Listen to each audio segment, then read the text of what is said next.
Hello बच्चों। तो कैसे हो आप? तो मैं चिंतन देसाई आप सबका बहुत बहुत स्वागत करता हूं हमारी ये फिजिक्स चैनल में। तो आज हम देखने वाले हैं मोशनल इलेक्ट्रोमोटिव फोर्स। बच्चों, एक क्वेश्चन आता है कि भाई अगर कोई एक यूनिफॉर्म मैग्नेटिक फील्ड दिया गया हो, टाइम से इंडिपेंडेंट एक यूनिफॉर्म मैग्नेटिक फील्ड दिया गया हो, क्या ऐसे फील्ड के अंदर किसी रॉड को, किसी कंडक्टर मटेरियल से बना एक रॉड है, किसी रॉड को मोशन में लाने से, मूव करवाने से, क्या यहां पे इलेक्ट्रोमोटिव फोर्स मतलब कि ईएमएफ इंड्यूस हो सकता है? तो जवाब है हां, हो सकता है। लेकिन उसके लिए अरेंजमेंट ऐसी होनी चाहिए ताकि आप रोड को मूव करवाओ तो वहां पे टाइम के साथ साथ उसके साथ एसोसिएटेड फ्लक्स वेरी करता होना चाहिए। कंडीशन हमेशा एक ही होती है। ईएमएफ इंड्यूस करने के लिए कंडीशन एक ही है, and that is D phi by D T, मतलब कि फ्लक्स समय के साथ साथ चेंज होता होना चाहिए। अगर ये हो रहा है तो वहां पे ईएमएफ इंड्यूस हो सकता है। समझ में आ रहा है? क्या सुनो, तो पॉइंट बहुत ही सिंपल है यहां पे कि भाई क्या हम किसी मैग्नेटिक फील्ड, यूनिफॉर्म टाइम से इंडिपेंडेंट यूनिफॉर्म मैग्नेटिक फील्ड के अंदर किसी कंडक्टर मटेरियल, कंडक्टिंग मटेरियल से बना एक रोड को हम मूव करवाए तो क्या उससे मैग्नेटिक इलेक्ट्रोमोटिव फोर्स जनरेट हो सकता है, ईएमएफ जनरेट हो सकता है, मतलब कि इंड्यूस करंट जनरेट हो सकता है? तो हाँ, हो सकता है। और उसी के रिलेटेड हमने यहां पे एक सिचुएशन प्रोवाइड की है। तो भाई हो तो सकता है, लेकिन कितना हो सकता है, उसका फॉर्मूला क्या हो सकता है, तो वो सारी चीजें आज हम यहां पे डिस्कस करेंगे, है ना। तो वही चीजें यहां पे डिस्कस करने वाले हैं कि अगर मैं किसी एक रोड को अगर मैं मूव करवाता हूं किसी यूनिफॉर्म मैग्नेटिक फील्ड के अंदर, तो उसकी वजह से जो ईएमएफ इंड्यूस होगा वो कितने मैग्नीट्यूड का होगा, है ना। वही चीज हम यहां पे निकालना चाहते हैं और उसका निकालने का दोनों तरीका देखेंगे। जी हाँ बच्चों, यहां पे दो तरीके से आप उसको निकाल सकते हो। एक तरीका जो हमें दिया गया है एनसीईआरटी की किताब में, एक और तरीका है, क्योंकि ईएमएफ क्या है, पोटेंशियल डिफरेंस है ना। ईएमएफ क्या होता है? Potential difference. बोलने के लिए उसको इलेक्ट्रोमोटिव फोर्स बोलते हैं, लेकिन वो होता है पोटेंशियल डिफरेंस। वो हमने डिफरेंस देखा था करंट इलेक्ट्रिसिटी में। एक ईएमएफ होता है जब बैटरी कनेक्टेड नहीं होती है तो उसके दो टर्मिनल के बीच में ईएमएफ होता है, और जब भी हम उसको सर्किट में कनेक्ट करते हैं तो जैसे ही उसको सर्किट में कनेक्ट किया तो अभी उसका इंटरनल रेजिस्टेंस पिक्चर में आ गया, तो अब उसके पास टर्मिनल पोटेंशियल डिफरेंस है ना। तो इस तरीके से ईएमएफ या बोलो या फिर पोटेंशियल डिफरेंस बोलो, बात एक ही है। हम अल्टीमेटली पोटेंशियल डिफरेंस की ही बात कर रहे हैं। तो बच्चों, पोटेंशियल डिफरेंस निकालने का भी तरीका हमें पता है। हमने वो पोटेंशियल डिफरेंस का फॉर्मूला देखा था कहां पे? चैप्टर नंबर 2 में, है ना। पोटेंशियल डिफरेंस कैसे निकलते हैं? Work done due to the external agent divide by test charge, ये था उसका फॉर्मूला। तो हम वहां से भी पोटेंशियल डिफरेंस निकाल सकते हैं, मतलब कि वहां से भी ईएमएफ निकाल सकते हैं। तो आज हम यहाँ पे दोनों मेथड का इस्तेमाल करेंगे इसके डेरिवेशन के लिए। हालांकि यहाँ पे जो फॉर्मूला आता है वो तो आपको याद रखना है, फॉर्मूला सीधा मगअप कर लेना है, लेकिन वो फॉर्मूला का जो डेरिवेशन है जो हमें थियरी में आ सकता है, ठीक है, वो डेरिवेशन आप दो जगह से निकाल सकते हो। वो फॉर्मूला आप दो जगह से डिराइव कर सकते हो। एक यहां पे जो हमें दिख रहा है वहां से निकालेंगे, और एक पोटेंशियल डिफरेंस का वो फॉर्मूला यूज करके निकालेंगे, ठीक है। तो चलिए शुरू करते हैं। तो बच्चों, मान लो कि ये जो पीक्यू रोड है ना, ये रोड, ये मूवेबल रोड है। ये पीक्यू रोड जो भी है वो मूवेबल रोड है ना। मान लो कि ये हमारा मूवेबल रोड है, मतलब कि मैं चाहूं तब इसको मूव करवा सकता हूं। और हम क्या कर रहे हैं, हम यहाँ पे वही रोड को, यही रोड को हम मूव करवाना चाहते हैं। कौन सी डायरेक्शन में? तो देखो ये वाली डायरेक्शन में, राइट टू लेफ्ट डायरेक्शन, ये डायरेक्शन में हम इसको यहां तक मूव करवाए। आइडियली वो यहां से हम स्टार्ट किए थे, यहां से इसको मूव करवाना स्टार्ट किए, ठीक है। तो यहां से हम ऐसे मूव करवा रहे हैं, कितनी वेलोसिटी से? v वेलोसिटी से। कितनी? v वेलोसिटी से, है ना। और ये v वेलोसिटी जो भी है वो फिक्स है, वो कांस्टेंट है ना। समझ में आ रहा है? तो ऐसे हम इसको मूव करवाना चाहते हैं यहां तक। तो आप खुद ही समझ लो कि जब यहां था तब इसके साथ एसोसिएटेड फ्लक्स कितना था। अब खुद ही समझ लो, क्योंकि यहां पे एरिया बहुत बड़ा है ना। देख लो यहां पे एरिया कितना बड़ा है, इतना बड़ा एरिया अब कवर कर रहा है। जब इनिशियली हम उसको एंड पोजीशन पे रखे थे तब, है ना, इतना बड़ा एरिया उसने कवर किया है ना। तो फ्लक्स भी एसोसिएटेड क्या होगा? ज्यादा होगा। लेकिन जैसे ही बच्चों आप इसको मूव करवाना स्टार्ट करते हो, ध्यान से देखो, इसको हम मूव करवाना स्टार्ट करते हैं तो अभी आपको क्या नजर आ रहा है? क्या इसका एरिया कम हो रहा है? जी हाँ। ये जो रेक्टेंगल बन रहा है ना, रेक्टेंगल को देखते जाओ, रेक्टेंगल को देखते जाओ, ये रोड के साथ जो रेक्टेंगल बन रहा है उसको देखते हो, क्या अभी इसका एरिया कम हो रहा है? जी हाँ, कम हो रहा है, कम हो रहा है, कम हो रहा है। मतलब कि इसके साथ एसोसिएटेड फ्लक्स चेंज हो रहा है? जी हाँ, चेंज हो रहा है, चेंज हो रहा है, चेंज हो रहा है। हाँ, चेंज हो रहा है, चेंज हो रहा है, हो रहा है, हो रहा है। इसका मतलब ये हुआ कि यस, इसी तरह से अगर हम किसी रॉड को हम ऐसे मूव करवाते हैं किसी यूनिफॉर्म फील्ड के अंदर, तो डेफिनेटली यहां पे चेंज ऑफ फ्लक्स हमें दिखेगा। समय के साथ साथ फ्लक्स में बदलाव नजर आएगा, है ना? आएगा कि नहीं आएगा? आएगा, है ना? अभी यहां पे है तब इतना एरिया कवर कर रहा है, आप समझ सकते हो। जैसे हम इसको मूव करवाते करवाते करवाते करवाते यहां पे आएंगे तो उसका एरिया, ये जो कवर्ड एरिया है ना, कवर्ड एरिया कौन सा होता है? ये वाला एरिया जो भी है, अभी अभी जितना कवर्ड है वो इतना कवर्ड है ना? तो एरिया धीरे धीरे कम हो रहा है। एरिया कम होगा तो आप समझ सकते हो कि उसके साथ साथ एसोसिएटेड फ्लक्स भी कितना होगा? अरे कितना नहीं, कम होता जाएगा, वो समझो, है ना? कम होता जाएगा, कम होता जाएगा, कम होता जाएगा, कम होता जाएगा, कम होता जाएगा। मतलब कि समय के साथ साथ जैसे हम इस रॉड को मूव करवा रहे हैं, वैसे समय के साथ साथ इसके साथ एसोसिएटेड फ्लक्स भी चेंज हो रहा है।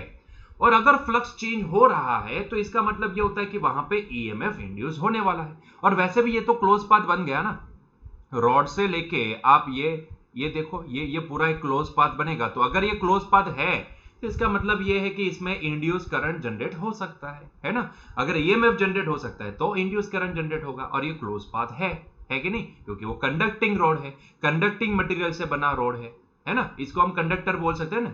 जी हाँ, तो इसका मतलब ये हुआ कि यस, डेफिनेटली यहां पे यस मैग्नेटिक फील्ड जनरेट हो सकता है यहां पे, sorry, definitely flux, electromotive flux generate हो सकता है, क्योंकि वो रोड की मोशन की वजह से इलेक्ट्रोमोटिव फ्लक्स जनरेट हो रहा है। इसीलिए हम इसको क्या बोलेंगे? मोशनल इलेक्ट्रोमोटिव फोर्स, है ना? हम इसको क्या बोलेंगे? Motional electromotive force. समझ में आया? मोशनल इलेक्ट्रोमोटिव फोर्स क्या है? किसी एक रोड की मोशन की वजह से यहां पे ईएमएफ इंड्यूस होगा, है ना? तो इसीलिए हम इसको मोशनल इलेक्ट्रोमोटिव फोर्स बोलेंगे, है ना? क्लियर हुआ ये पॉइंट? ठीक है, तो आइए कैलकुलेट करते हैं कि इसकी मोशन की वजह से जो ईएमएफ इंड्यूस होगा वो कितना होगा। क्या आपने ये नोटिस किया ना यहाँ पे कि वो एरिया डिक्रीज हो रहा है ना? जैसे जैसे रोड को आप राइट से लेफ्ट साइड की ओर लेके जा रहे हो तो वैसे वैसे उसके साथ कवर्ड एरिया क्या हो रहा है? डिक्रीज हो रहा है। और क्योंकि फ्लक्स सीधे सीधा एरिया के साथ भी रिलेट करता है ना, flux, magnetic flux is directly proportional to area. अगर मैं बोलूं कि एरिया डिक्रीज हो रहा है तो फ्लक्स भी डिक्रीज होगा, क्योंकि रॉड को हम कंटिन्यूअसली कांस्टेंट वेलोसिटी से ये डायरेक्शन में ऐसे आगे बढ़ा रहे हैं, है ना? कांस्टेंट वेलोसिटी से, तो कांस्टेंटली इसका एरिया भी डिक्रीज होगा, तो कांस्टेंटली यहां पे फ्लक्स भी चेंज होता नजर आएगा। और अगर समय के साथ साथ यहां पे फ्लक्स चेंज हो रहा है तो इसका मतलब ये होता है कि यस, डेफिनेटली यहां पे ईएमएफ इंड्यूस हो रहा है ना? क्लियर हुआ ये पॉइंट? तो आइए वो भी कैलकुलेट कर लेते कि भैया ईएमएफ कितना इंड्यूस होगा, है ना? वो भी कैलकुलेट कर लेते हैं। तो उसके लिए पहले तो हम यहाँ पे थोड़ा बहुत ये नोटेशन वगैरह देख लेते हैं कि भैया मान लो कि ये जो टोटल, ये जो क्यू आर से लेके एस की जो लेंथ है ना, ये जो लेंथ है, क्योंकि हमारे साथ कांटेक्ट किसके साथ, मतलब कि ये जो रॉड है ना, रॉड तो लंबा है ना? लेकिन उसका कांटेक्ट यहां तक ही बन रहा है, देखो यहां तक ही बन, इतनी ही लेंथ कांटेक्ट में है। मतलब कि जो भी क्लोज लूप बनाएगी वो इतनी ही लेंथ क्लोज लूप बनाएगी, है ना? इतनी ही लेंथ क्लोज लूप बनाएगी।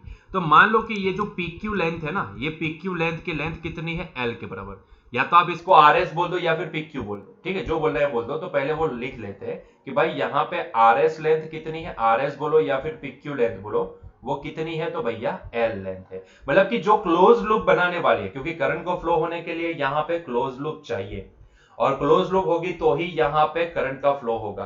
तो क्लोज लूप बनाने के लिए आइडियली देखने जाए तो ये जो रॉड है उसकी लेंथ ज्यादा है, लेकिन क्लोज लूप बनाने के लिए उसकी कितनी लेंथ यहां पे काम में आएगी? तो इतनी ही लेंथ इसकी काम में आएगी, है ना? इतनी लेंथ पिक्चर में आएगी। तो ये इतनी लेंथ मतलब कितनी लेंथ पिक्चर में आई? L length.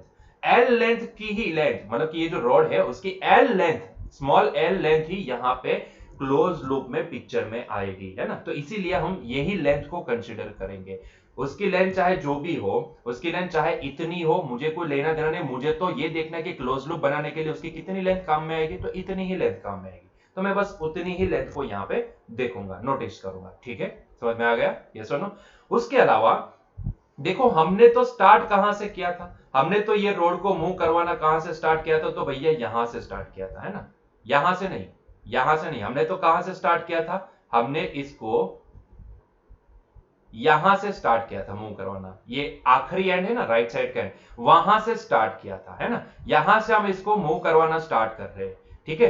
तो यहां पे हम यहां से इसको स्टार्ट कर रहे हैं मूव करवाना, ये वाली डायरेक्शन में v वेलोसिटी से मूव हो रहा है, हो रहा है, हो रहा है, हो रहा है, हो रहा है, हो रहा है, हो रहा है, हो रहा है, देखो मूव हो रहा है, हो रहा है, वैसे वैसे उसके साथ साथ एसोसिएटेड एरिया भी डिक्रीज हो रहा है, मतलब कि फ्लक्स भी चेंज हो रहा है, हो रहा है, हो रहा है, हो रहा है, हो रहा है, हो रहा है, हो रहा है, हो रहा है, हो रहा है। हाँ देखो, मान लो जब वो यहां पे पहुंच गया, ये रोड मूव होते होते यहां पे पहुंच गया, यहां पे जब पहुंचा तब मान लो कि वो आर पॉइंट से, ये वाले पॉइंट से, कौन से वाले पॉइंट से, ये वाले पॉइंट से, आर पॉइंट से कितनी दूरी पे है, एक्स दूरी पे है। हम ये दूरी को नोटिस करने वाले हैं, समझ में आ रहा है, हम ये दूरी को नोटिस करने वाले हैं, है ना।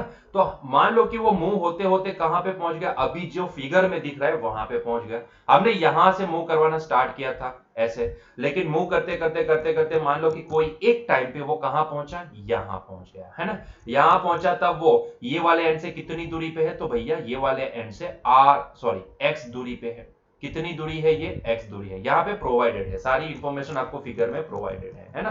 तो तब जब यहां पे आया, फ्रैक्शन ऑफ सेकंड के लिए यहां पे इसको स्टॉप कर दो, है ना, यहां से फ्रैक्शन ऑफ सेकंड के लिए इसको स्टॉप कर दो समझने के लिए। तो मान लो कि यहां पे मैं डॉक्टर स्ट्रेंज हूं, मैंने टाइम को स्टॉप कर दिया। मान लो यहां पे वो तो बेचारा मूव कर रहा था, यहां से ये वाली डायरेक्शन मूव करता करता करता करता यहां पे आ गया, जैसे आया मैंने क्या किया, यहां पे टाइम को स्टॉप कर दिया।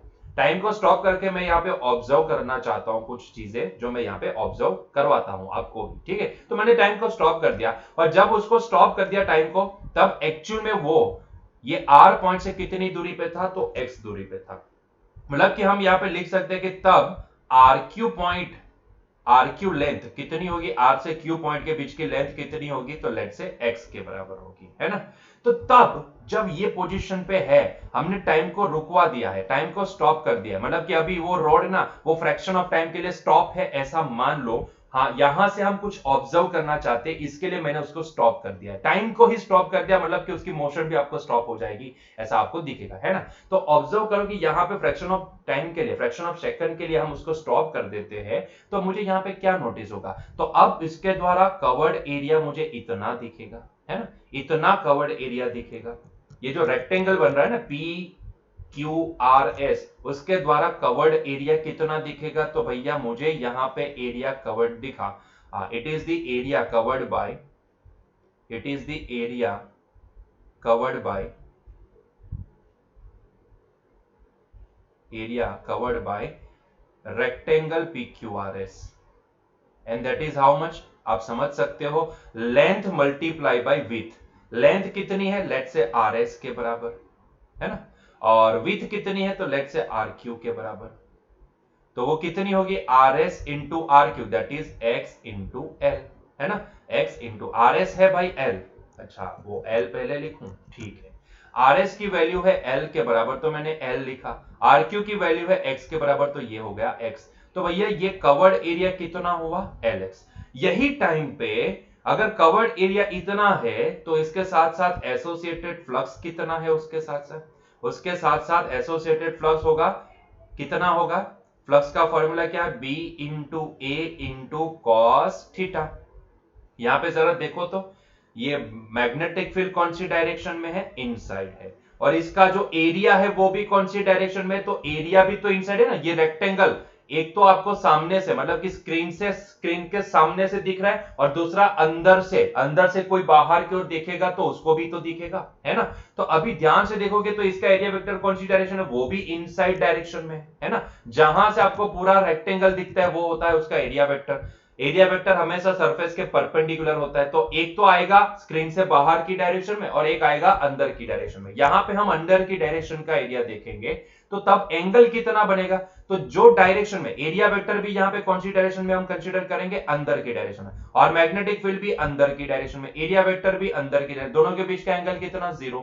तो यहां पे ये क्या हो गया, इसके साथ एसोसिएटेड प्लस बी ए कॉस 0 हो जाएगा, है ना। कॉस 0 कितना होता है, 1 होता है। तो भैया ये एसोसिएटेड फ्लक्स कितना आया, बी ए के बराबर आया।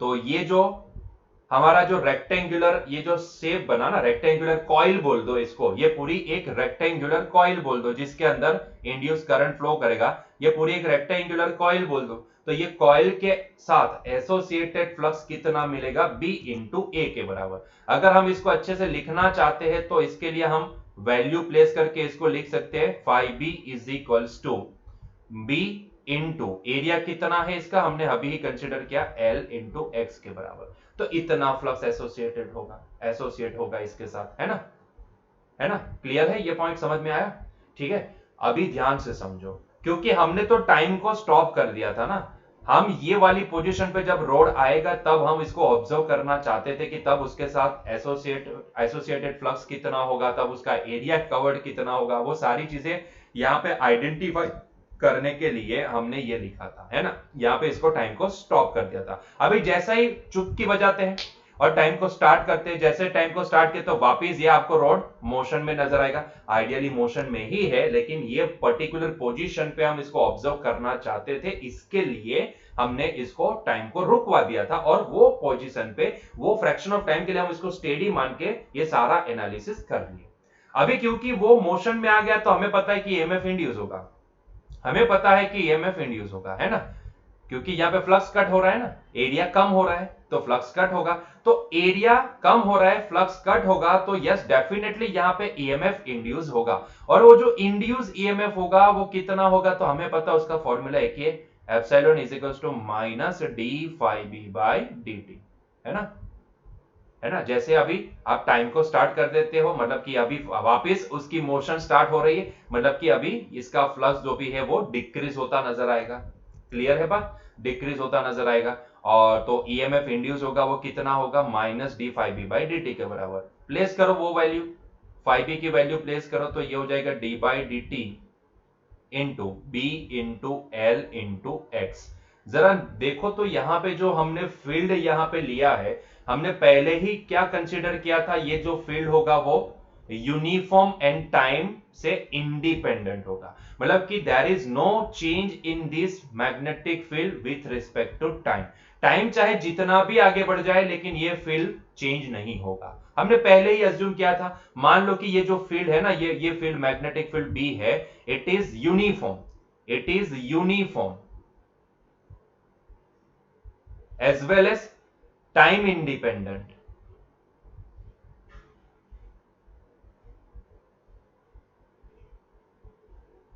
है ना, तो ये टाइम इंडिपेंडेंट है, तो इसका मतलब ये होता है कि मैग्नेटिक फील्ड को हम कांस्टेंट मान के बाहर निकाल सकते हैं, तो ये डेरिवेशन में नहीं जाएगा, बी बाहर आ जाएगा, क्लियर है, ठीक है। चलो उसके साथ साथ एल, जरा देखो तो इसको, क्या ये रोड के ये डायरेक्शन में मोशन से क्या ये वाली लेंथ में कोई फर्क पड़ने वाला है, नहीं पड़ेगा। ये जो एल है ना, वो वाली लेंथ में कोई फर्क पड़ेगा, आइडियली देखने जाए तो ये पीक्यू लेंथ, यहां से यहां तक की लेंथ, क्या ये वाली लेंथ में कोई फर्क पड़ेगा, नहीं पड़ेगा, ठीक है, नहीं पड़ेगा, तो भाई वो भी तो कांस्टेंट रहेगी, तो जी हां वो भी कांस्टेंट रहेगी, तो एल को भी बाहर निकाल सकते हैं। क्या एक्स कांस्टेंट रहेगा, जरा सोचो और देखो, क्या एक्स कांस्टेंट रहेगा। मान लो कि अभी के लिए ये रोड यहां पे है, जैसे अभी मोशन हमने टाइम को स्टार्ट कर दिया, इसको मूव करवाना स्टार्ट कर दिया, तो अभी वो धीरे धीरे ये डायरेक्शन में आगे बढ़ता जाएगा, आगे बढ़ता जाएगा, आगे बढ़ता जाएगा, आप खुद ही सोचो, खुद ही देखो, क्या एक्स वेरी कर रहा है, जी हां एक्स डिक्रीज हो रहा है, देख रहे हो आप, एक्स डिक्रीज हो रहा है, एक्स डिक्रीज हो रहा है, एक्स डिक्रीज हो रहा है, तो इसका मतलब ये होता है कि जी हां यहां पे एक्स कांस्टेंट नहीं रहेगा, एक्स वेरी करेगा, और x वेरी करेगा, तो जी हां इसको हम डिफरेंशिएशन से बाहर नहीं निकाल सकते, तो अल्टीमेटली मैं इसको लिखूंगा dx बाई dt, है ना, dx बाई dt। और बच्चों ये dx बाई dt क्या होगा, ये dx बाई dt क्या होगा, जरा सोचो तो dx बाई dt क्या होगा भैया, change in position with respect to time, तो वेलोसिटी देता है ना, ये x कितने रेट से चेंज होगा, जरा सोचो तो, ये अभी जो ये जो x डिस्टेंस है, ये रोड ऐसे ऐसे शिफ्ट होता जाएगा, वैसे वैसे ये x चेंज होता जाएगा, तो x कितने रेट से चेंज होगा, जरा देखो तो x कितने रेट से चेंज होगा, तो जितनी वेलोसिटी से ये रोड मूव हो रहा है ना, x कितने रेट, देखो x डिक्रीज हो रहा है, डिक्रीज हो रहा है, डिक्रीज हो रहा है, कितने रेट से डिक्रीज हो रहा है, तो भैया जितनी वेलोसिटी से वो मूव हो रहा है, जितनी वेलोसिटी से हम इसको मूव करवा रहे हैं, उतनी वेलोसिटी से वो मूव होगा, तो उतने रेट से x चेंज होगा, तो rate of change of x ultimately है क्या, वेलोसिटी ही है। 11th स्टैंडर्ड में हम पढ़े हैं ये सारी चीजें, है ना, लेकिन यहां पे स्पेसिफिकली लिखना चाहे तो ये dx by dt किसके बराबर होगा, तो जितनी वेलोसिटी से हम ध्यान से सुनिएगा, जितनी वेलोसिटी से हम ये रॉड को मूव करवा रहे हैं उतनी वेलोसिटी के बराबर होगा, है ना। और यहां पे एक और चीज, यहां पे एक और चीज, क्योंकि यहां पे ना dx by dt सीधा v नहीं लिख सकते। देखो rate of change of x with respect to time में आपने एक चीज नोटिस की कि जैसे ही हम ये रॉड को जैसे यहां से यहां ये वाली डायरेक्शन में मूव करवाते हैं तो x डिक्रीज हो रहा है ना, इंक्रीज नहीं हो रहा है, डिक्रीज हो रहा है, डिक्रीज हो रहा है। इसीलिए यही रेट को हम नेगेटिव बोलेंगे, मतलब कि ये वाले केस में मैं ऐसा लिख सकता हूं कि ये वाले केस में dx by dt किसके बराबर होगा, माइनस v के बराबर होगा। बहुत ही इंपॉर्टेंट पॉइंट है ना। तो यहां पे क्योंकि x डिक्रीज हो रहा है, टाइम के साथ साथ x डिक्रीज हो रहा है, तो वेलोसिटी डिक्रीज होगी, डिक्रीमेंट को हम नेगेटिव साइन से दिखा देते हैं, तो इसीलिए मैंने यहां पे माइनस दिखा दिया। तो ये हो गया minus B into L into D X by D T को हम लिखेंगे माइनस वी। बच्चों आप यहां पे समझ सकते हो कि यहां पे यही माइनस माइनस क्या हो जाएगा, प्लस हो जाएगा। तो देखो हमारे पास आंसर क्या मिला, b into V into L के बराबर, b into V into L के बराबर। तो देखो यहां पे मोशनल इलेक्ट्रोमोटिव फोर्स कितना इंड्यूस हुआ, BVL के बराबर। तो इतना इलेक्ट्रोमोटिव फोर्स ये वाले केस में जनरेट होगा, मतलब कि इतना EMF इंड्यूस होगा ये वाले केस में। क्लियर हुआ ये पॉइंट, ठीक है। तो इतना इलेक्ट्रोमोटिव फोर्स जनरेट होगा। तो भाई ये रोड की मोशन की वजह से अगर कोई पूछे कि ये वाले केस में कितना EMF इंड्यूस होगा, तो हम बता सकते हैं कि यहां पे BVL के बराबर EMF इंड्यूस होगा। क्लियर है ये पॉइंट, BVL के बराबर EMF इंड्यूस होगा। क्लियर है ये पॉइंट। तो ये तो हो गई एक मेथड, ये तो हो गई एक मेथड, ठीक है। ऐसी दूसरी मेथड भी है जिसमें, क्योंकि EMF होता क्या है, एक पोटेंशियल डिफरेंस ही तो है ना, एक पोटेंशियल डिफरेंस ही तो है। तो ये पोटेंशियल डिफरेंस भाई हम दूसरी टेक्निक से भी निकाल सकते हैं ना। कौन सी टेक्निक, वो भी समझाता हूं, वो भी समझाता हूं, ध्यान से देखते जाइए, वो भी समझाता हूं। तो उसके लिए हम थोड़ा सा ये पार्टीशन वगैरह कर देते हैं। ओह छी छी छी, गंदा पार्टीशन हो गया, ठीक है। तो ये हम पार्टीशन वगैरह कर दिए। अभी दूसरी मेथड देखते हैं। दूसरी मेथड में क्या देखने वाले, ध्यान से देखिएगा, वो ब्लैक कलर से लिखता हूं यहां पे। तो ध्यान से देखिएगा दूसरी मेथड, भैया हमें क्या निकालना है, EMF। बहुत ही बढ़िया, EMF निकालना है भैया। EMF मतलब कि पोटेंशियल डिफरेंस, जी हाँ पोटेंशियल डिफरेंस, EMF मतलब कि पोटेंशियल डिफरेंस। तो बच्चों EMF किसके बराबर होता है, क्योंकि EMF इज इक्वल टू, अगर हम पोटेंशियल डिफरेंस मानते हैं तो हमें पता है कि वही पोटेंशियल डिफरेंस हम निकाल सकते हैं, work done due to the external agent divide by test charge से। यही फॉर्मूला वहां पे देखे थे चैप्टर नंबर 2 में, याद करो, नहीं याद आता है तो वो वीडियो एक बार देख लो। वो 5-6 वीडियो तो आई थिंक मैंने वो प्लेलिस्ट में अपलोड किए हैं, तो वहां पे जाके आप देख सकते हो, वापस रिवाइज कर सकते हो, ठीक है। तो वहां पे हमने ये देखा था कि ये जो पोटेंशियल डिफरेंस होता है, क्योंकि फिजिक्स में तो पोटेंशियल डिफरेंस ही एग्जिस्ट करता है ना, तो पोटेंशियल डिफरेंस होता है वो work done by external agent divide by test charge के बराबर होता है ना।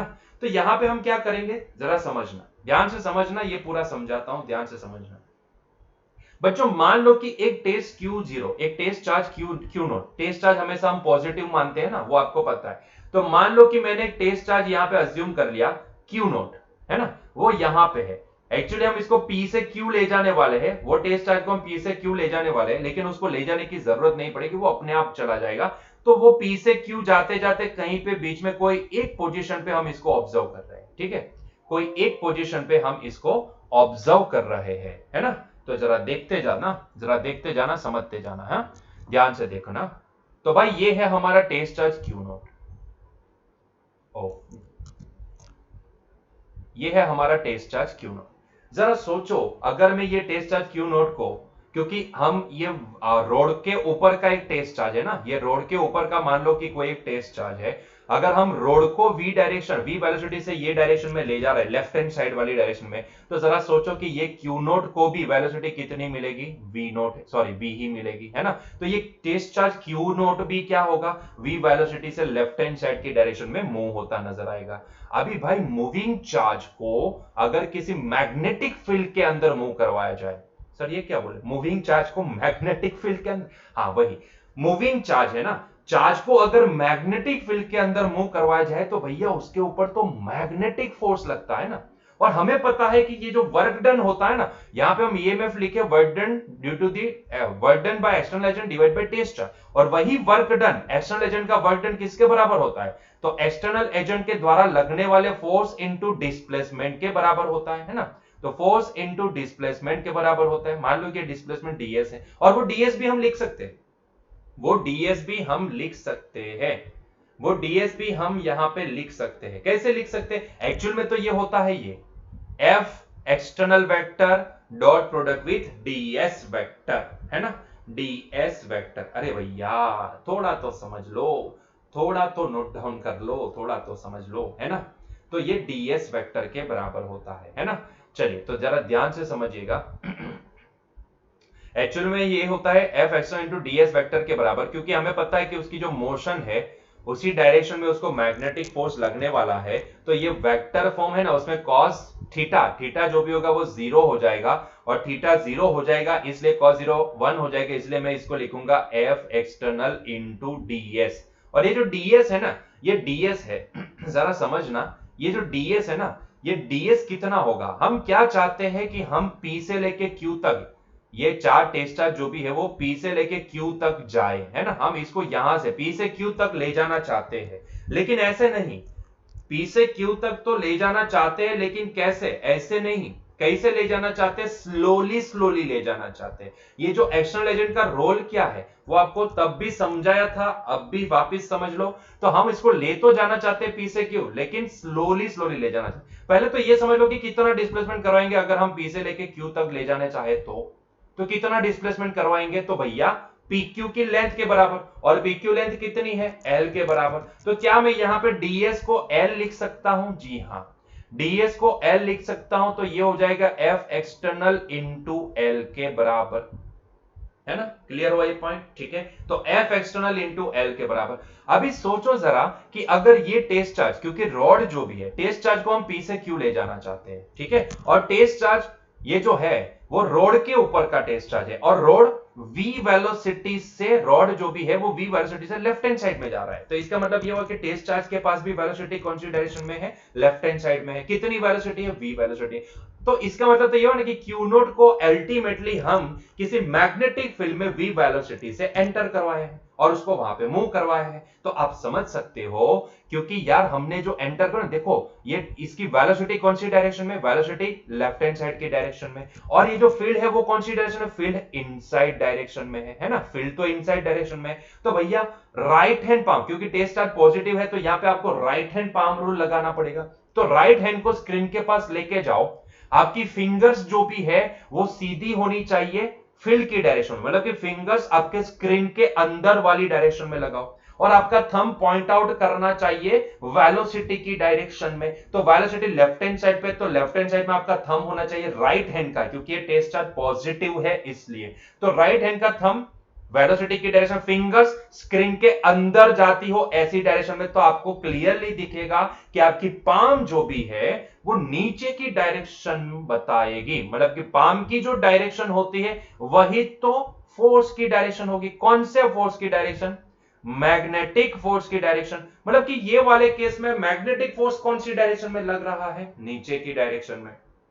तो भैया यहां पे हमें मैग्नेटिक फोर्स की वजह से अपने आप ये Q0 नीचे जाता नजर आएगा, है ना, है ना। लेकिन हमें तो क्या करना होता है, हमें तो यहां पे F एक्सटर्नल लिखना होता है। तो एक्सटर्नल फोर्स कौन सी डायरेक्शन में लगेगा, एक्सटर्नल फोर्स क्या करेगा, अगर मैग्नेटिक फोर्स ये वाली डायरेक्शन में लग रहा है तो एक्सटर्नल एजेंट का काम क्या है कि वो उसको अपोजिट डायरेक्शन में फोर्स लगाए, वो उसको अपोजिट डायरेक्शन में फोर्स लगाए। तो एक्सटर्नल एजेंट के द्वारा लगने वाला फोर्स ये ग्रीन कलर से मैंने दिखाया है, वो अपोजिट डायरेक्शन, भले मैग्नीट्यूड सेम होगा, वहां पे भी हम ऐसा ही देखे थे ना कि एफ एक्सटर्नल का मैग्नीट्यूड, एफ एक्सटर्नल छोटा सा होगा, सॉरी स्लाइटली कम होगा एफएम से, बाकी मैग्नीट्यूड उसके बराबर हम लिख सकते हैं। लिखना हो तो उसके बराबर अप्रोक्सीमेटली लिख सकते हैं, क्योंकि हमें उसको ना लेके जाना है, इसको लेके जाने देना है, लेकिन स्लोली स्लोली लेके जाना है, ऐसे लेके जाना है ताकि उसका एक्सीलरेशन जीरो हो, मतलब कि उसकी वेलोसिटी में कोई चेंज ना आए, कांस्टेंट वेलोसिटी से वो जाता नजर आए।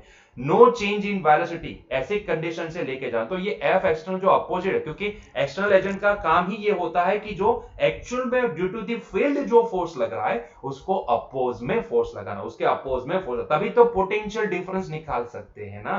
पोटेंशियल डिफरेंस की डेफिनेशन ही ये बोलती थी ना। तो यहां पे हमें चाहिए एफ एक्सटर्नल, और हमें पता है कि क्योंकि हम इसको लेके जाना चाहते हैं ये वाली डायरेक्शन में, जाने तो देना है लेकिन स्लोली स्लोली, तो इसके लिए हम nearer about F M, F external जो भी होगा, एक्सटर्नल एजेंट जो भी होगा, या फिर आप जो भी है जो इसको अपोज करोगे, लेकिन आपका जो भी फोर्स होगा ना वो एफ एम से स्लाइटली लेस देन होगा, स्लाइट छोटा सा हल्का सा लेस देन होगा। इसकी वजह से होगा क्या, रिजल्टेंट यही डायरेक्शन में निकलेगा और वो चार्ज नीचे जाता नजर आएगा, लेकिन स्लोली स्लोली स्लोली स्लोली। तो यहां पे एफ एक्सटर्नल किसके बराबर लिख सकते हैं, आइडियली दिखना चाहे तो F external less than F M होगा, लेकिन अप्रोक्सीमेटली लिखना चाहे तो F external is approximately F M के बराबर होगा। अभी आपको पता ही है कि अगर किसी चार्ज को v वेलोसिटी से किसी फील्ड के अंदर दाखिल करवा दिया जाए तो उसके ऊपर फोर्स कितना लगेगा, बी वी इंटू क्यू के बराबर। बी वी क्यू एक्चुअल में होता है बी वी क्यू, याद करो क्या होता था, B V Q sine theta के बराबर है ना। लेकिन साइन थीटा यहां पे theta between velocity and magnetic field तो 90 डिग्री है ना, फील्ड अंदर है, और वेलोसिटी नेगेटिव एक्स डायरेक्शन में, फील्ड जेड डायरेक्शन में, तो एक्स एंड जेड के बीच का एंगल क्या बनेगा, 90 डिग्री। तो यहां पे साइन 91 हो गया, इसीलिए हमने सिर्फ मैग्नीट्यूड लिखा बी वी क्यू नॉट के बराबर है ना। तो भाई ये एफ एक्सटर्नल कितना हो गया, एफ एक्सटर्नल हो गया B into V into Q not into L divide by, oh sorry यहां पे डिवाइड बाय टेस्ट चार्ज हर एक जगह पे मैं भूल गया, डिवाइड बाय क्यू नॉट, यहां पे भी डिवाइड बाय क्यू नॉट, यहां पे भी डिवाइड बाय क्यू नॉट है ना। तो यहां पे आप देख सकते हो divide by Q naught, Q naught Q naught छम्मा छम्मा हो गया। तो बच्चों ये ईएमएफ का वैल्यू कितना आएगा, ईएमएफ का वैल्यू आएगा B into V into L के बराबर। तो देखो बच्चों यहां पे भी हमें ईएमएफ कितना मिला, बी वी एल के बराबर ही मिला। मतलब कि आप चाहो वो मेथड यूज करके आप ये फॉर्मूला डिराइव कर सकते हो, वो आपके ऊपर है। आप चाहो वो मेथड यहां पे यूज करके वो फॉर्मूला डिराइव कर सकते हो, ठीक है, वो आपके ऊपर है। आप चाहे ये सेकंड वाली मेथड यूज कर लो या फिर पहले वाली मेथड यूज कर लो, ठीक है। समझ में आया, यहाँ पे समझ में आया, क्लियर हुआ ये पॉइंट, ठीक है। तो ये था motional electromotive force. Electromotive force अगर किसी रोड के मोशन की वजह से कितना जनरेट होता है, अगर कोई ऐसा पूछता है क्वेश्चन तो आप बताओगे कि कितना होगा, बी वी इंटू एल के बराबर। जहां पे ये जो एल है ना वो क्या है, एल है length, effective length of moving ये रोड है ना। इफेक्टिव लेंथ, इफेक्टिव क्यों बोल रहे हैं, क्योंकि हो सकता है कि ये रोड की लेंथ ज्यादा हो। देखो यहाँ पर ये वाले केस में भी लेंथ देखोगे तो ज्यादा है ना, लेकिन एक्चुअल में ईएमएफ इंड्यूस करंट को फ्लो कराने के लिए क्लोज पाथ बनाने के उसकी कितनी लेंथ काम आएगी, तो भैया इतनी ही लेंथ काम आएगी है ना, इतनी ही लेंथ काम आएगी। तो जितनी काम आने वाली है उतनी लेंथ यहाँ पे हम कंसिडर करते हैं, इसीलिए हमने यहाँ पे एल लिखा है ना। तो ये ईएमएफ कितना होता है, बी वी इंटू एल के बराबर होता है। दोनों मेथड से देख लिए हम लोग, ठीक है, क्लियर है। तो ये है इसका डेरिवेशन। तो आइए इसके रिलेटेड सॉल्व एग्जांपल भी देख लेते हैं। चलिए तो सॉल्व एग्जांपल की ओर आगे बढ़ते हैं। एग्जांपल 6.6 देखो क्या बोला है, a metallic rod of 1 metre length, मतलब कि यहां पे जो रोड है उसकी लेंथ कितनी है 1 metre, is rotated with a frequency of 50 revolution per second. बहुत ही बढ़िया, मतलब कि ऐसा बोला गया है 50 रेवोल्यूशन पर, आगे बोलते हैं with one end hinged at the centre and the other end at the circumference of a circle metallic rod of radius 1 metre about an axis passing through the center and perpendicular to the plane of the ring as shown in the figure 6.11। नीचे वाली जो figure है ना वो है, और ये metallic ring है, जो ब्लू कलर से दिखाई है वो मेटालिक रिंग है ना। तो a constant and uniform magnetic field of 1 tesla parallel to the axis is present everywhere, मतलब कि यहां पे भी एक यूनिफॉर्म मैग्नेटिक फील्ड है। Then what is the EMF between the centre and the metallic ring, मतलब कि ये पॉइंट और ये पॉइंट के बीच में ईएमएफ कितना इंड्यूस होगा अगर हम यहां पे रॉड को ये मेटालिक फील्ड के अंदर, सॉरी ये मेटालिक रिंग के सर्कमफेरेंस के ऊपर कुछ इस तरह से रोटेट कराए। किस तरह से, ध्यान से देखना, किस तरह से, ध्यान से देखना। ये रॉड है, मान लो कि ये जो ब्राउन कलर वाला है वो रॉड है, इसको अगर हम ऐसे रोटेट करवाते हैं, इसको अगर हम ऐसे रोटेट करवाते हैं तो इसके ऐसे रोटेशन से ये सेंटर वाला पॉइंट एंड ये जो सर्कमफेरेंस है ना एंड पॉइंट रिंग का, उन दो पॉइंट के बीच में कितना यहां पे ईएमएफ इंड्यूस होगा वो आपको यहां पे पता लगाना है, अगर आप इसको ऐसे रोटेट करवाते हो तो। ठीक है, समझ में आ रहा है, क्लियर हो रहा है? ठीक है, तो ये आपको करना है, बहुत ही सिंपल है, बहुत ही सिंपल क्वेश्चन है। यहां पे ना आपको दो मेथड दी गई है, आप चाहो वो मेथड यूज कर सकते हो। हम यहां पे क्या करेंगे, हम यहां पे एक सिंपल सी मेथड ही यूज करेंगे। ठीक है, ध्यान से देखना, जो पहली मेथड आपको दी गई है वो आप चाहो वो मेथड से इसको सॉल्व कर सकते हो। ठीक है, तो ऐसे अगर आप रोटेट करवा रहे हो तो इसका सेंटर पॉइंट एंड सर्कमफियरेंस वाला जो पॉइंट है ना, ये दो पॉइंट के बीच में कितना ईएमएफ इंड्यूस होगा वो आपको यहां पे पता लगाना है। क्लियर है, समझ में आ रहा है? ठीक है, चलो अभी इसको स्टॉप करते हैं और इसको हटा देते हैं। तो इसको सॉल्व करने के लिए मैं क्या करूंगा, तो बच्चों इसको सॉल्व करना बहुत ही आसान है। इसको सॉल्व करने के लिए मैं क्या करने वाला हूं, तो मैं पहले तो एक काम करता हूं कि इसका ये जो पूरी लेंथ का जो रोड है ना, उसकी जगह पे मैं इसका एक छोटा सा हिस्सा यहां पे अज्यूम करता हूं। मैं क्या करता हूं, यहां पे इसका एक छोटा सा हिस्सा यहां पे अज्यूम करता हूं। ध्यान से देखिएगा, इसका छोटा सा हिस्सा हम यहां पे अज्यूम करते हैं, ध्यान से देखिएगा। तो उसके लिए मैंने क्या किया, मान लो कि ये हमारा रॉड है, इसको यहां पे थोड़ा मोटा दिखा देते हैं। तो मान लो कि ये हमारा रॉड है ना, जो हम इसको रोटेट करवाने वाले हैं। ये हमारा बहुत ही मोटा हो गया ये तो भाई। मान लो ये हमारा रॉड है, ठीक है, जिसको हम ऐसे रोटेट करवाना चाहते हैं। तो ये हमारा रॉड है और रॉड की लेंथ कितनी है, तो रॉड की लेंथ ये रेडियस जो सर्कुलर रिंग है ना उसके रेडियस के बराबर, क्योंकि यहां पे रेडियस भी 1 मीटर है। देखो रेडियस भी 1 मीटर है एंड ये रॉड की लेंथ है वो भी 1 मीटर, मतलब कि एग्जैक्ट उसका जो दूसरा पॉइंट होगा ना, दूसरा एंड, वह एग्जैक्टली सर्कमफियरेंस के वाले पॉइंट से टच करेगा। इस तरह से वो रॉड घूमेगा, है ना।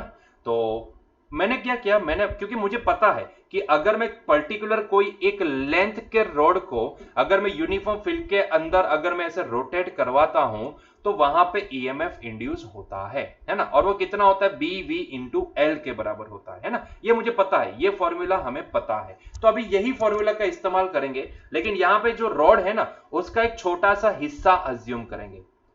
मान लो कि मैंने उसका छोटा सा हिस्सा यहां पे अज्यूम कर लिया, इतना इतना, जिसकी लेंथ कितनी है आप देख सकते हो रेड कलर से, जिसकी लेंथ कितनी है, तो लेट से उसकी लेंथ है डी आर के बराबर। कितनी है, डी आर के बराबर। उसकी लेंथ कितनी है, डी आर के बराबर। ठीक है, समझ में आ रहा है, उसकी लेंथ है डी आर के बराबर। और वो यहां से सेंटर से कितनी दूरी पे है, तो लेट से सेंटर से आर दूरी पे है, स्मॉल आर दूरी पे है ना। तो वो सेंटर से स्मॉल आर दूरी पे है, ऐसा अज्यूम कर लो। तो बच्चों अगर मैं इतने छोटे टुकड़े को, कि जिसकी लेंथ डी आर के बराबर है, इतने छोटे टुकड़े को अगर मैं ऐसे रोटेट करवाता हूं, ऐसे रोटेट करवाता हूं, तो सोचो कितना ईएमएफ इंड्यूस होगा। छोटा ईएमएफ कितना इंड्यूस होगा, तो छोटा ईएमएफ मैं यहाँ पे रेड कलर से लिखता हूं, जो भी इंड्यूस होगा वो छोटा ईएमएफ होगा ना, जो भी इंड्यूस होगा वो छोटा ईएमएफ होगा। वो छोटा ईएमएफ में कितना लिख सकता हूं, तो छोटा ईएमएफ फॉर्मूला क्या है, इसको मैंने इसीलिए डी एप्सिलॉन से डिनोट किया, छोटा ईएमएफ इंड्यूस। छोटा सा टुकड़ा है तो छोटा ईएमएफ इंड्यूस करेगा, कितना होगा, बी इंटू, मान लो कि हम इसको v वेलोसिटी से रोटेट करवा रहे हैं, तो b into V into L. L कितना है, ये जो छोटा सा टुकड़ा हमने अज्यूम किया है वो कितना है, उसकी लेंथ कितनी है, तो dr के बराबर है। तो ये होगा b into V into dr के बराबर। इतना छोटा ईएमएफ इंड्यूस होगा।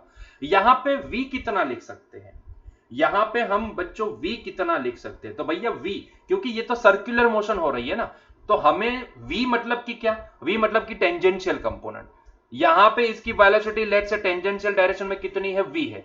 तो ये जो ओमेगा यहां पे आपको दिया गया है ना, ओमेगा देखो रेवोल्यूशन पर सेकंड में दिया गया है, लेकिन उसको हम रेडियन पर सेकंड में कन्वर्ट कर पाएंगे, डोंट वरी अबाउट इट, हम इसको कन्वर्ट कर देंगे। ठीक है, लेकिन अभी के लिए इतना समझो कि ये जो रेवोल्यूशन पर सेकंड है, मतलब कि ये रॉड की यहां पे जो वेलोसिटी दी गई है ना वो एंगुलर वेलोसिटी दी गई है, और हमारा जो फॉर्मूला है ना उसमें जो वेलोसिटी है वो टेंजेंशियल वेलोसिटी है, लीनियर वेलोसिटी है ना, टेंजेंशियल वेलोसिटी। तो क्या हमें 11 स्टैंडर्ड में एक चीज हमने पढ़ी थी ना कि what is the relation between tangential component and angular component, और स्पेसिफिकली वो हमने यहाँ पे वेलोसिटी के लिए ही पढ़ा था, याद हो तो, कि भाई ओमेगा इज इक्वल टू क्या होता है, omega is equal to V by R होता है। नहीं समझ में आता है तो v इज इक्वल टू कुछ याद हो तो v इज इक्वल टू क्या होता है, तो v is equal to omega R होता है ना, v is equal to omega R होता है। तो this is the relation between tangential component and angular component, है ना, v is equal to omega. तो भैया यही वेलोसिटी, क्योंकि हमारा जो फॉर्मूला यहाँ पे यूज करेंगे ना,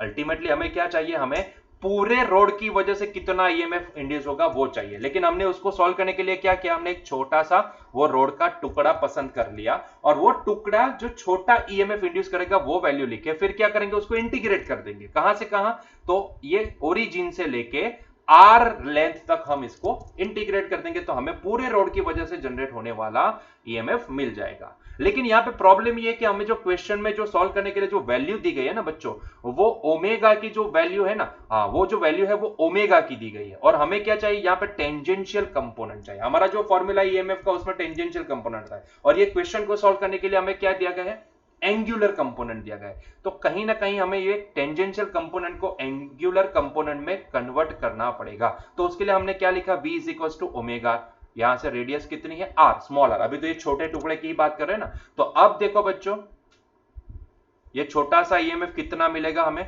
छोटा सा ईएमएफ मिलेगा b into omega R D R के बराबर। क्लियर है ये पॉइंट, ठीक है। तो इतना छोटा ईएमएफ ये इंड्यूस करके देगा, ये छोटा सा टुकड़ा। लेकिन हमें तो बड़ा ईएमएफ चाहिए ना, हमें तो यहां पे बड़ा ईएमएफ चाहिए, मतलब कि बड़े रोड की, मतलब कि पूरे रोड की वजह से कितना ईएमएफ इंड्यूस होगा वो चाहिए। तो पूरे रोड की वजह से जनरेट होने वाला EMF that is equals to, क्या मैं इसको इंटीग्रेट कर दूं, जी हां, किसको, ये छोटे से ईएमएफ को। कहां से कहां तक, तो भैया यहां से सेंटर से उसकी लेंथ तक। लेंथ कितनी है, रेडियस के बराबर है। ये रोड की लेंथ भी कितनी है, रेडियस के बराबर है। देखो ना, रोड की लेंथ जितनी है उतना ही रेडियस की वो रिंग है ना। तो यहाँ पे लेंथ की और रोड की लेंथ कितनी है, तो रेडियस के बराबर। तो मैं इसको लिखता हूं, मान लो कि रेडियस हम इसको कैपिटल आर से यहाँ पे फिगर में दिखाया गया है, तो कैपिटल आर ही अज्यूम करें, तो ये हो जाएगा 0 से लेके कैपिटल आर तक।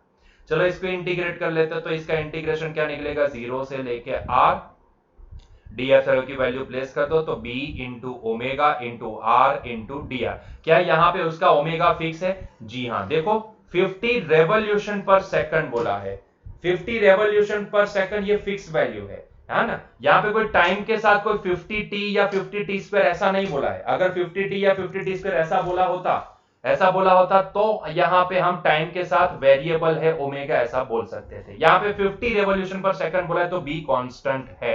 b कांस्टेंट है तो वो इंटीग्रेशन से बाहर आ सकता है।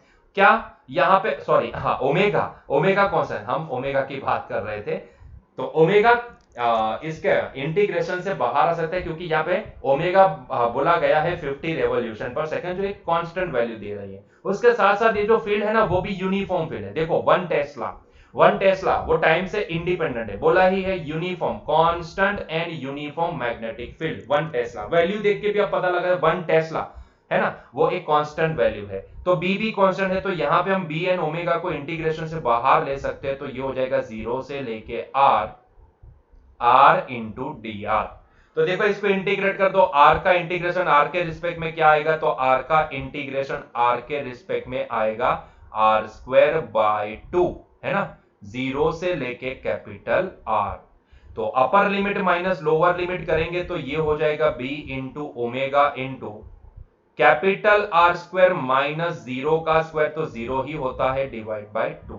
तो बच्चों ये देखो ध्यान से, तो ये हो गया b into omega into R square by 2। तो इतना ईएमएफ ये वाले केस में जनरेट होगा। ये एक ग्लोबल हमारे लिए इन जनरल सेंस का एक ईएमएफ का वैल्यू हो जाएगा, है ना। ये आप थियरी से भी देख सकते हो, आप इसको डेरिवेशन बोल सकते हो कि अगर किसी सर्कुलर रिंग के सर्कमफेरेंस के ऊपर अगर हम किसी कंडक्टिंग रोड को सेंटर से बंधा हुआ हो, ऐसा कंडक्टिंग रोड को अगर हम रोटेट करवाते हैं ओमेगा रेडियन पर सेकंड से, तो उसकी वजह से जनरेट होने वाला ईएमएफ कितना होगा, b omega R square by 2। तो अब से क्या करोगे, आप यही फॉर्मूला याद रखोगे, यही फॉर्मूला याद। जब भी ऐसी सिचुएशन आएगी ना, तो ऐसे सिचुएशन में अभी हमें ये डायरेक्ट फॉर्मूला अप्लाई करना है ना। ये हमने डेरिवेशन देख लिया कि कैसे वो डिराइव होता है। अभी हमें आगे जाके इसका फॉर्मूला जब भी जरूरत पड़ेगी तो हम सीधा अप्लाई करेंगे, सीधा यूज करेंगे, है ना। जैसे कि यहाँ पे सारी वैल्यू प्रोवाइडेड है, तो अब क्योंकि हमें डिराइव कर चुके हैं ये वाले फॉर्मूला को, तो अब इसका सॉल्यूशन, सर हमें क्या सॉल्यूशन में ये डिराइव करने का लिखना होता है, जी हाँ।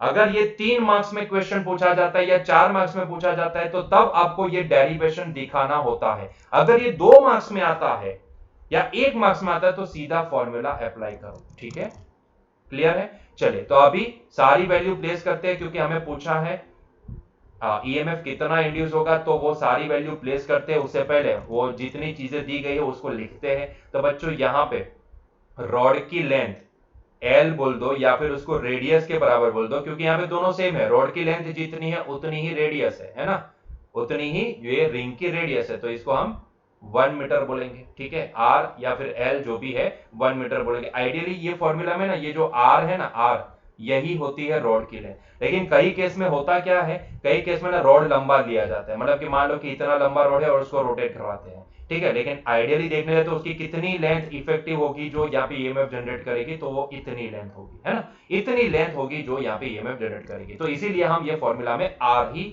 नोट डाउन करेंगे। कोई ऐसे अगर अलग अलग टेक्स्ट बुक रिफर करोगे तो वहां पे ना, वहां पे आपको यहाँ पे आर की जगह पे एल दिया जाता है, लेकिन मैं बोलूंगा कि आप इसको आर ही कंसिडर करो, क्योंकि कई बार क्वेश्चन में ऐसा होता है कि उसकी लेंथ ज्यादा दी जाती है और फिर उसको ऐसे रोटेट करवाया जाता है, तो इफेक्टिव लेंथ जो ईएमएफ इंड्यूस करेगी वो सिर्फ उतनी रेडियस के बराबर जो लेंथ होगी ना वही इंड्यूस करेगी, है ना। तो उसके लिए हम इसको आर ही कंसिडर करेंगे। क्लियर है? चलो, तो लेंथ ऑफ रॉड हमें दी गई है। अच्छा, मैग्नेटिक फील्ड की वैल्यू भी दी गई है, दैट इज कितना, 1 टेस्ला, है ना। चलो आगे बढ़ो, और क्या दिया गया है, हाँ ओमेगा, सबसे बड़ी चीज ओमेगा, भाई ओमेगा दिया गया है। अच्छा, ओमेगा कितना होता है, देखो ओमेगा यहां पे रेवोल्यूशन पर सेकंड दिया गया है, और हमें क्या चाहिए, हमें रेडियन पर सेकंड चाहिए, है ना। ओमेगा का फॉर्मूला क्या होता है, थीटा बटे T, theta divide by T. तो क्या हम ये रेवोल्यूशन को, यहाँ पे पर सेकंड जो भी रेवोल्यूशन है वो 50 है, क्या हम ये रेवोल्यूशन को हम थीटा के फॉर्म में, मतलब कि रेडियन में कन्वर्ट कर सकते हैं? जी हाँ। देखो थीटा होता क्या है, पहले थीटा लिखते हैं, पहले यहां पे थीटा लिखते हैं, पहले थीटा होता क्या है। थीटा को, क्योंकि कई बार रेवोल्यूशन बोला जाता है तो तब थीटा की जरूरत पड़ती है, तो भैया थीटा क्या होता है, theta is equals to 2πn होता है। थीटा मतलब कि एंगुलर डिस्प्लेसमेंट। अगर मान लो कि n की वैल्यू 1 लेते हो तो इसका मतलब यह होता है कि 1 रेवोल्यूशन में कवर होने वाला एंगुलर डिस्टेंस, है ना। तो अगर हम n is equal to 1 place करते हैं तो वो वैल्यू हमें क्या प्रोवाइड करेगी, 1 रेवोल्यूशन से कवर होने वाला एंगुलर डिस्टेंस, और वो कितना होता है 2 पाई के बराबर। आपको पता है कि एक सर्कल घूमोगे तो कितना एंगल घूमोगे, 2 पाई रेडियन, है ना। तो ये होता है 2 पाई रेडियन। अगर 2 रेवोल्यूशन घूमोगे तो कितना होगा, तो n की वैल्यू क्या प्लेस करेंगे, 2, तो ये कितना होगा 4 पाई। और समझ सकते हो, एक सर्कल दूसरा सर्कल, 2 पाई हो जाएगा 4, मतलब कि जो n है ना, ये n क्या दिखाता है, total number of revolution. n क्या दिखाता है, टोटल नंबर ऑफ रेवोल्यूशन, ठीक है। तो बस यही थीटा का वैल्यू हम हमारे केस में अप्लाई कर दे तो ओमेगा इज इक्वल टू होता है थीटा बाई टी, है ना। और ये टी किस में होना चाहिए, सेकंड में।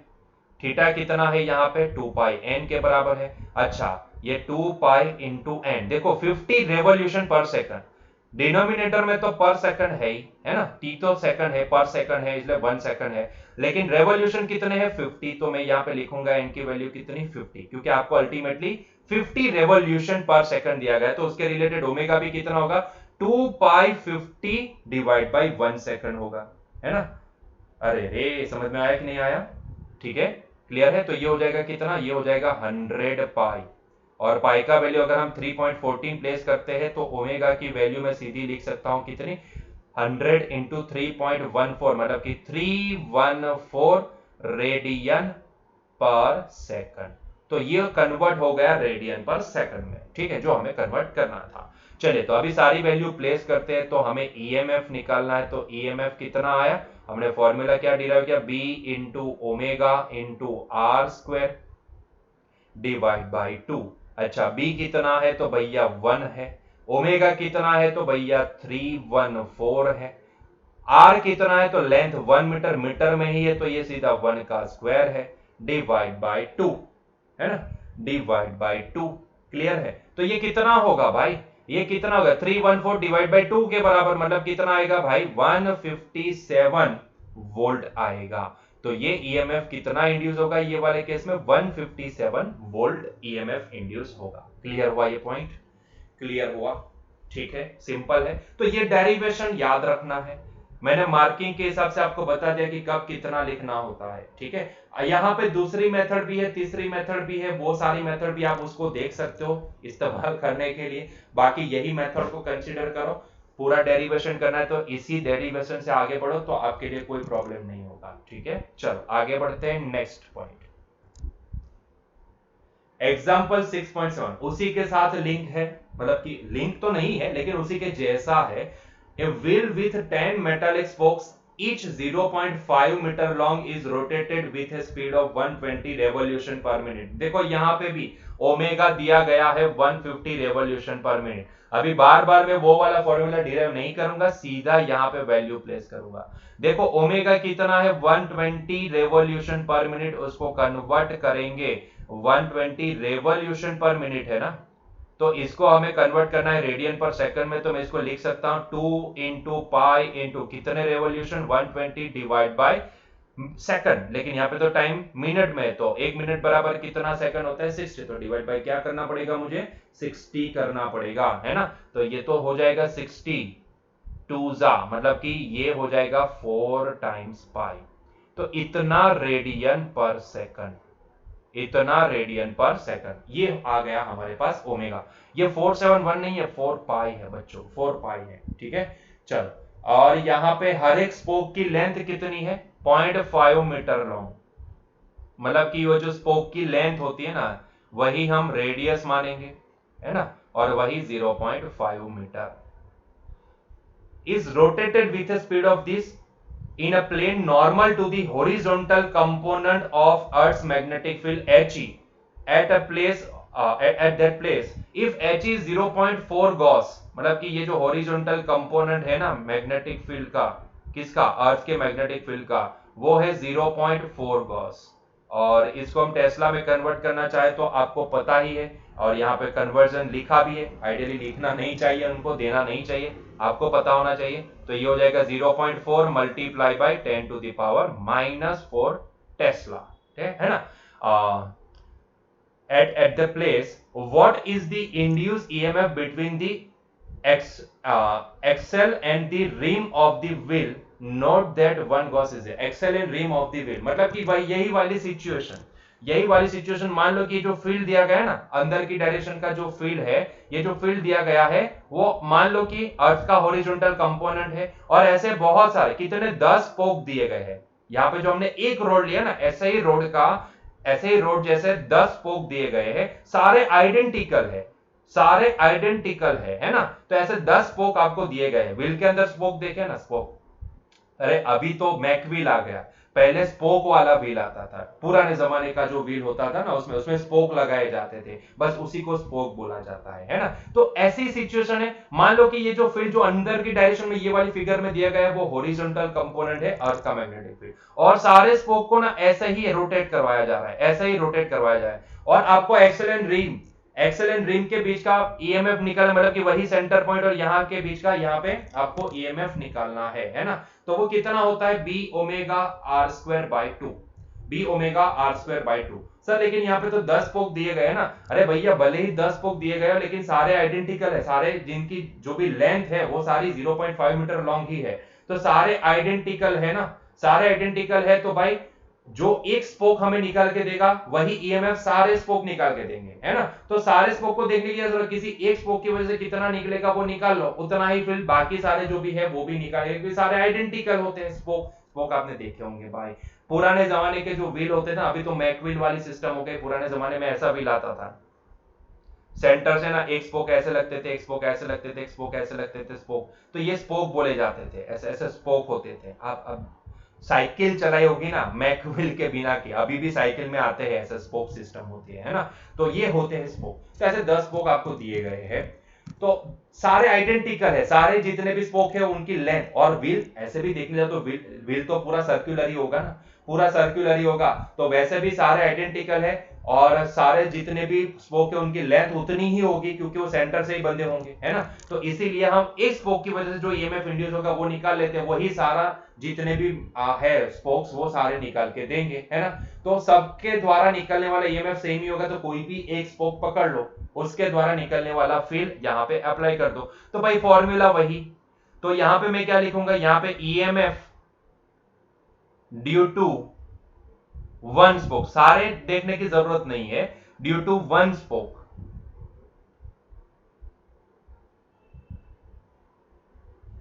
Is equals to epsilon is equals to, कौन सा वाला फॉर्मूला, सिचुएशन वही बनी ना, सिचुएशन वही बनी, यहां पे जो एक रोड है उसी को स्पोक मान लो, तो इसी तरह से रोटेट करेगा तो फील्ड कितना जनरेट होगा, इतना, B omega R square by 2।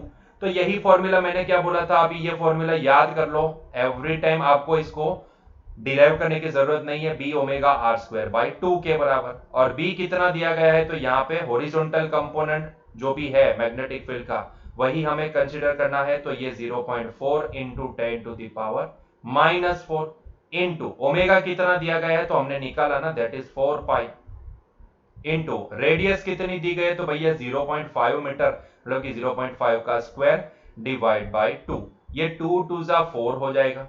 तो सारी वैल्यू पहले तो लिखते हैं यहाँ पे, तो ये 0.4 मल्टीप्लाई बाई 2 वैसे होता है 0.8, लेकिन उसको बाद में करेंगे, ये पाई है इसको 3.14 लिखते हैं, और ये 0.5 का स्क्वायर है ना, 0.5 का स्क्वायर है, इंटू 10 टू द पावर -4 भी है। तो आपके पास आपका कैल्सी है, कैल्सी निकालो, अंदर कैलकुलेशन वगैरह देखो और बताओ कि क्या आंसर आएगा, ठीक है। चलो तो हम यहां से कैल्सी निकालते हैं, तो ये हमने कैल्सी निकाल लिया, 0.4 multiply by 2 multiply by 3.14 multiply by 0.5 multiply by 0.5, तो कुल मिला के देखें तो हमारे पास आंसर कुछ आ रहा है 0.628, आंसर कितना आया 0.628 इंटू 10 टू दी पावर -4, है ना। एक point right hand side shift कर लेते हैं हम लोग, तो हम यहाँ पे एक point right hand side shift करेंगे तो ये हो जाएगा 6.28, तो यहाँ पे 10 टू दी पावर -5 वोल्ट। तो इतना पोटेंशियल जनरेट होगा, इतना पोटेंशियल जनरेट होगा, है ना। क्लियर है ये पॉइंट, ठीक है, क्लियर हुआ ये पॉइंट। तो यहां पे बच्चों हमारा आज का लेक्चर एंड करते हैं, मिलते हैं नेक्स्ट लेक्चर में, till that enjoy your day, bye.